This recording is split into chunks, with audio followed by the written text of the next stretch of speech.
Welcome to this explainer. Today we're unpacking the precise, legally binding geometry of the water. If you've spent any real time on a boat, you realize the open water can sometimes feel like this completely lawless expanse, totally free of the painted lines and traffic lights that dictate literally every move we make on land. But underneath that illusion of total freedom lies a highly structured, strictly enforced set of maritime laws. So today we're looking specifically at the United States Coast Guard navigation rules, and we are going to focus entirely on one incredibly important mandate, Rule 13. The anatomy of overtaking.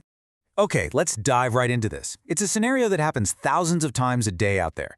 You're cruising along and you approach another vessel from behind. You want to pass them. Or, on the flip side, you're the one being approached by a much faster vessel. So who actually has the right of way? Who is legally obligated to move? The answer to that incredibly practical question is essentially the bedrock of collision prevention at sea. It's not about who's faster, it's not about who's bigger, or who has a tight schedule to keep. It is entirely, 100%, about positioning. That brings us to Pillar 1, the Golden Rule. This covers the primary obligation of the overtaking vessel.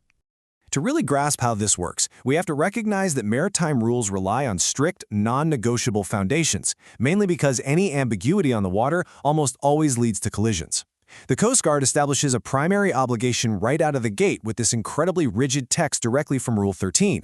Any vessel overtaking any other shall keep out of the way of the vessel being overtaken. I really want you to notice the word any there. It absolutely doesn't matter if you're a massive cargo ship overtaking a tiny sailboat or a swift powerboat overtaking a slow-moving tug. The total gravity and burden of responsibility is placed squarely on the boat coming up from behind. Let's translate that legalese into plain English, right? In maritime terms, this dynamic creates two very distinct roles. The vessel coming up from behind becomes the give-way vessel. They are the ones who absolutely must alter their path, adjust their speed, and actively maneuver to avoid a collision. The vessel in front, well, they are the stand-on vessel. Picture this scenario clearly. If you are being overtaken, your only job is to stay steady. You maintain your current course and speed. This is definitely not the time to hit the brakes or pull a sudden donut to go look at a passing dolphin. You have to stay predictable so the other boat can safely navigate around you. Now that all seems simple enough, doesn't it? The guy in the back moves. But here's where the law gets genuinely fascinating. How do you actually know for sure that you're legally overtaking? What if you're approaching from the side, maybe on a slight diagonal? When exactly does a crossing situation suddenly become an overtaking situation? The law can't just rely on a captain's gut feeling or a subjective guess. It requires a hard, mathematical definition. Which leads us to Pillar 2, the overtaking zone, defining those precise geometric boundaries. Now, what's really interesting about this rule is that the Coast Guard relies on highly precise angles to define exact zones around a boat. You aren't just broadly behind someone, you are within a specific mathematical boundary that triggers a completely different set of legal obligations than if you were approaching from the front or the side. And the magic number that defines that boundary? 22.5. This exact degree measurement is the absolute threshold that triggers the entire overtaking rule. If you're within this zone, you're overtaking. Outside of it, you're a crossing vessel.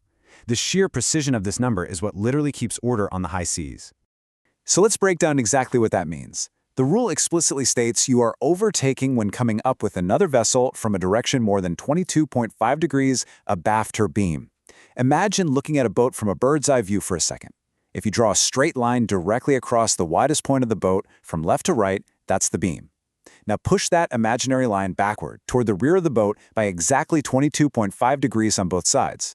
If you are approaching from anywhere inside that rear wedge, congratulations, you are legally the overtaking vessel.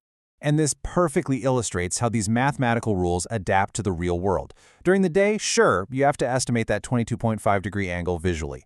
But at night, the rule perfectly matches a ship's standard lighting configuration. Think about it. At night, boats display colored sidelights, red on the left, green on the right. Those sidelights are engineered to shine from the front of the boat to exactly 22.5 degrees behind the beam. The white sternlight covers the rest of that rear angle. So the navigation rules state it incredibly simply. At night, if you are in a position where you can see only the white sternlight of the vessel ahead of you and neither of her colored sidelights, boom, you are in the overtaking zone. The lights literally do the math for you. But let's be real. Conditions on the water are rarely perfect. What if visibility is just terrible? What if you're squinting through fog at a distance? Or the lighting is super dim? Or maybe the angle is right on the hairy edge of that 22.5-degree boundary, and you just aren't sure if you're crossing or overtaking. This is a totally normal reality of maritime navigation, and it creates a perfect setup for the rule's built-in contingency plan. Enter Pillar 3, the rule of doubt. This is your built-in behavioral failsafe.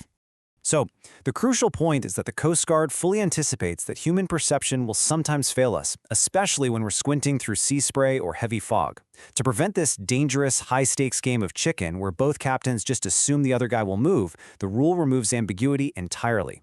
The legal text actually forces mariners to adopt the safest possible assumption. It reads, when a vessel is in any doubt as to whether she is overtaking another, she shall assume that this is the case and act accordingly. You do not get the benefit of the doubt here.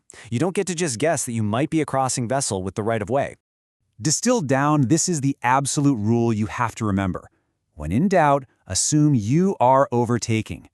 By defaulting to the overtaking position, you are legally making yourself the give-way vessel. You're putting the entire burden of safety on your own shoulders, ensuring that at least one vessel is actively working to avoid a collision. It's honestly a brilliant psychological tool embedded right into the fabric of the law. Okay, so you've recognized you're in the zone, you've accepted your legal duty to keep out of the way, and you've altered your course to pass them. Which brings us to a really vital question. When is the overtaking maneuver officially over? At what exact point does that heavy legal burden finally lift off your shoulders? That brings us to our final section, Pillar 4, the finish line, and the final obligation of the overtaker. Just as the Coast Guard strictly defines exactly how an overtaking maneuver begins, they are equally relentless about how it ends. You don't just get to pull alongside someone and suddenly declare the rules have changed. Rule 13 clearly dictates that altered bearings do not change the rules. As you pull up alongside the boat you're passing, your physical angle to them obviously changes, right? You're no longer 22.5 degrees behind them. You might be right next to them. But legally, you are still completely locked in as the overtaking vessel. The rules clearly state that any subsequent alteration of the bearing between the two vessels shall not make the overtaking vessel a crossing vessel. You can't just magically relieve yourself of your duty to stay clear just because you happen to be beside them now.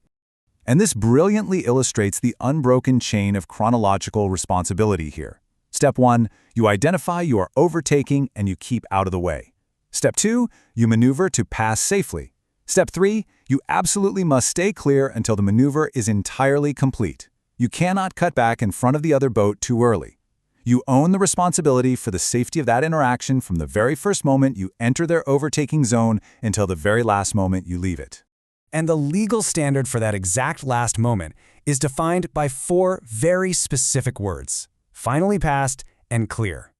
The overtaking vessel is not relieved of her duty until she is finally passed and clear of the overtaken vessel.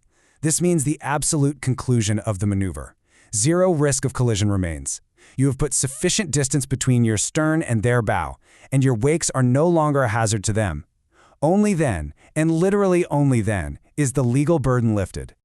So, we've explored the golden rule, we've looked at that strict 22.5-degree geometric boundary, the mandatory assumption of doubt, and that unbroken obligation to stay clear until you are finally passed and clear.